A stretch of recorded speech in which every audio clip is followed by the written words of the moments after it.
இருந்த இந்த மனித சமுதாயத்தை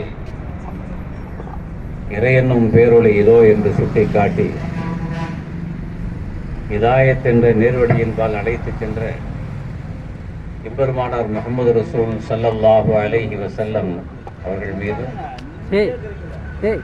குடும்பத்தார்கள், தோழர்கள், கிளையார்கள், வழிவார்கள் அனைவர் மீதும் சலாத்தும் சலாமும் என்றென்றும் நின்று நிலவ அல்லாஹ் அருள்புரிவானாக என்று பிரார்த்தித்து வார்த்தைகளை தோன்றுகிறேன். ஈரோடு மண்டல ஜமாஅத்துல் உலமா சபை குளம் ஜாமியா மஸ்ஜித் நிர்வாகம் இணைந்து சிறப்பான 79வது சுதந்திர தின விழாவை நடத்தி கொண்டிருக்கிறது. இந்த விழாவில் எனக்கு பேசுவதற்கான வாய்ப்பளித்த ஜமாஅத்துல் உலமா சபை நிர்வாகத்தினருக்கும், குறிப்பாக கடிராவுத்தர்குளம் ஜாமியா மஸ்ஜிதினுடைய நிர்வாக தலைவர் அல்ஹாஜ் கே ஷாஹுல் அமீ சாஹிப் மற்றும் நிர்வாக கமிட்டியினருக்கும் முதலிலே எனது மனமார்ந்த நன்றிகளை நான் தெரிவித்துக் கொள்கிறேன். இந்த சுதந்திர தின விழாவில் 79வது சுதந்திர தின கொடியை ஏற்றி அமர்ந்திருக்கக்கூடிய சங்கைக்குரிய தாவூதியா அரபிக் கல்லூரியுடைய மூத்த பேராசிரியர், அரபிக் கல்லூரியினுடைய மேனாள் முதல்வர் சகோதரர் மௌலானா சுல்தான் அஷாதி ஹதரத் திப்லா அவர்களுக்கும், இந்த நாட்டின் மீது அக்கறையும் மற்றும் ஈடுபாடும் எங்களுக்கு இருக்கிறது, இந்த நாட்டினுடைய உண்மையான சொந்தக்காரர்கள் நாங்கள் என்ற எண்ணத்தோடு இங்கே இந்த சபையில் வீற்றிருக்கக்கூடிய மரியாதைக்குரிய ஜமாஅத்தார்கள், இந்த பகுதியில் வசிக்கக்கூடிய அனைத்து மத சகோதரர்கள் எல்லோருக்கும் இறைவனது சாந்தியும் சமாதானமும் என்றென்றும் நின்று நிலவட்டுமாக என்று பிரார்த்திக்கிறேன். இந்திய நாட்டில் சகோதரத்துவ உணர்வோடு இந்த நாடு வெற்றி பெற வேண்டும், விடுதலை பெற வேண்டும் என்ற சுதந்திர வேட்கையோடு போராடி இந்த நாட்டின் மீது தீராத காதல் கொண்ட சிறுபான்மையின மக்களான இஸ்லாமியர்கள், கிறிஸ்தவர்கள், ஒடுக்கப்பட்ட பட்டியலின மக்கள் எல்லோருமே மிக பெரும் தியாகங்களை செய்திருக்கிறார்கள். அந்த வரலாறுகள் எல்லாம் இன்று மறைக்கப்பட்டு கொண்டிருக்கிறது, மறக்கப்படுவதற்கான வேலைகள் நடைபெற்றுக் கொண்டிருக்கிறது. சிறுபான்மை மக்களுக்கே கூட தாங்கள் சார்ந்திருக்கக்கூடிய சமுதாயம் என்ன தியாகங்களை செய்திருக்கிறது என்று கூட அறியாத ஒரு தலைமுறையினர்கள் வளர்ந்து வருகிறார்கள். பள்ளிக்கூடத்திலே பயின்று வரக்கூடிய குழந்தைகளுடைய உள்ளத்திலே சிபிஎஸ்இ பாடத்திட்டத்திலே கூட முகலாய சக்கரவர்த்திகள் இந்த இந்தியாவிற்காக பாடுபட்டு தங்கள் வாழ்க்கையை தியாகம் செய்த பல மன்னர்களுடைய வரலாறுகள் எல்லாம் மறைக்கப்பட்டிருக்கிறது, பாடத்திட்டங்களிலிருந்து எடுக்கப்பட்டிருக்கிறது. வருங்கால சமுதாய குழந்தைகளுடைய உள்ளத்தில் விஷ எண்ணங்களை தூண்டும் விதமாக மிகுந்த நெருக்கடிக்குள்ளான நிலையில சிறுபான்மை மக்கள் வாழ்ந்து கொண்டிருக்கிறார். எங்கு சென்றாலும் சிறுபான்மை மக்களாகிய நீங்கள், அது இந்துக்களாக, அது கிறிஸ்தவர்களாக, அல்லது முஸ்லிம் இஸ்லாமியர்களாக, ஒடுக்கப்பட்ட பட்டியலின மக்களாக யாராக இருந்தாலும் நீங்கள் இந்த நாட்டிற்காக என்ன தியாகம் செய்தீர்கள் என்று கேள்வி கேட்டு அதற்கு பதில் சொல்லக்கூட தெரியாத இளைஞர் சமுதாயம் உருவாகி வருவது மிகுந்த கவலைக்குரியது.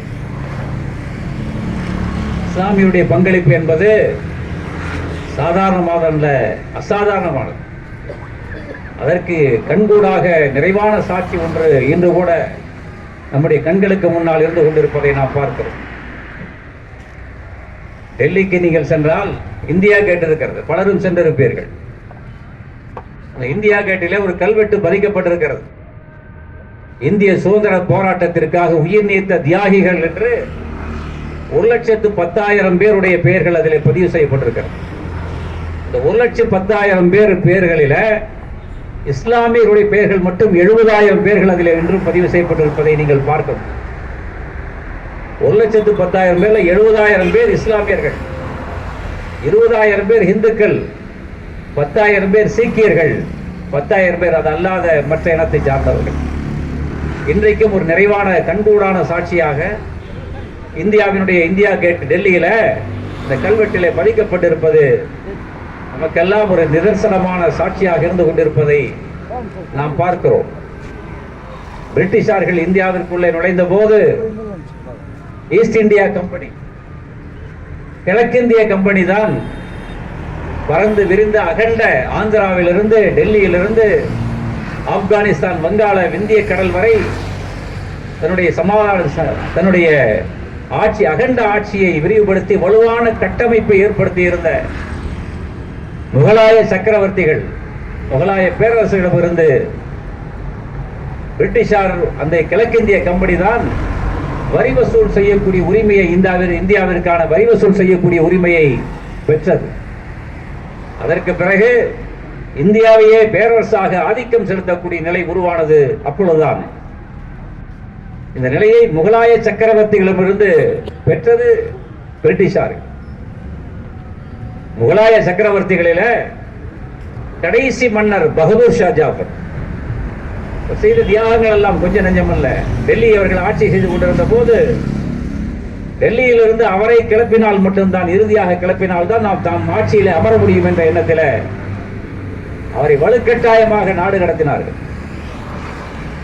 அவரை சிறையிலே அடைத்தார்கள். குறிப்பாக இந்த சிறையிலே அடைக்கப்பட்ட பிறகு அவருடைய மனைவி அருகில் இருக்கும் பொழுது ஒரு பிரிட்டிஷ் ராணுவ சிப்பாய் கையிலே காளை நாசாவை ஏந்தி கொண்டு துணி மூடப்பட்ட இந்த காளை உணவை எடுத்து வருகிறார். எடுத்து வந்து பகதூர் ஷா ஜாஃபரிடம் கொடுக்கிறார். இதோ காளை உணவு என்று சொன்ன உடனே விஷம சிரிப்பு சிரித்துக் கொண்டிருக்கிறார்கள். அந்த உணவினுடைய துணியை எடுத்து பார்த்தால் பகதூர் ஷா ஜாஃபருடைய 2 மகன்களுடைய தலைகள் வெட்டப்பட்டு காளை உணவாக அவருக்கு வழங்கப்பட்டது. இந்தியாவிற்காக மிகப்பெரிய சேவை செய்து சுதந்திர போராட்டத்திற்காக ஆட்சியை அர்ப்பணம் செய்தவர் பகதூர் ஷா ஜாஃபர். அதை பார்த்து அவருடைய மனைவி கண்கலங்கி கதறி அழுகிறார். பகதூர் ஷா ஜாஃபர் தன் மனைவியின் கையை பிடித்து சொன்னார், அழுகாதே, நீ அழுதால் வெள்ளையர்கள் மகிழ்ச்சி அடைவார்கள், அதற்கு நாம் இடம் தரக்கூடாது என்று சொல்லி அவர் அதற்கு பிறகு நாடு கடத்தப்படுகிறார். ஒரு மிகப்பெரிய ஆட்சியாளர், நாட்டினுடைய இந்தியாவினுடைய சுதந்திரத்திற்காக பாடுபட்ட மிக பெரும் ஒரு இஸ்லாமிய ஆட்சியாளர் பகதூர் ஷா நாடு கடத்தப்பட்டு பர்மாவிலே சென்று, நாடு கடத்தப்பட்டு பர்மாவில் இருக்கிறார்.